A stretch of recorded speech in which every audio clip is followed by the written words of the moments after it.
সেই কবলারের গল্প শুনেছেন? মুচি আর ব্রাহ্মণের। মুচির কাছে ব্রাহ্মণের কাছে নারদ মুনি গিয়ে বলছেন, কিছু জিজ্ঞেস করার আছে, আমি যাচ্ছি ওখানে বৈকুণ্ঠে। যদি নারায়ণকে জিজ্ঞেস করো তো কবে ফিরবো। মুচিও তাই জিজ্ঞেস করেছে, পরের বারে ফিরে এসেছে। নারায়ণ কি করছে? ব্রাহ্মণ জিজ্ঞেস করছে, সবসময় পুজো করে।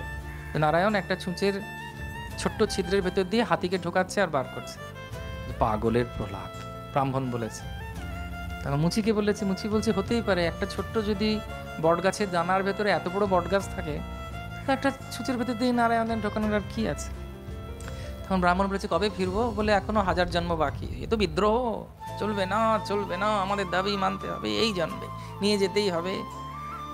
আর বলছি না পরেরটা, জিন্দাবাদটা বুঝে নিন। এবার ব্রাহ্মণ তখন কি চুপচাপ বসে আছে। নারদ বলছে, বাবা স্বীকৃতি আমাকেই না দুঘা দিয়ে দেয়, আমি বেরোই এখানে।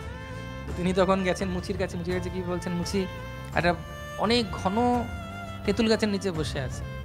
যদি কবি কবে ফিরবে? কবে ফিরবো? নারায়ণ কি করছেন? এই করছেন, আজ এটা হতেই পারে। কবে ফিরবো?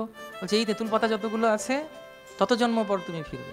ও ধীরে ধীরে করে নাচতে শুরু করেছে, যাবো তো, হরিব, হাঁটু জোরে হরিব, হরিব।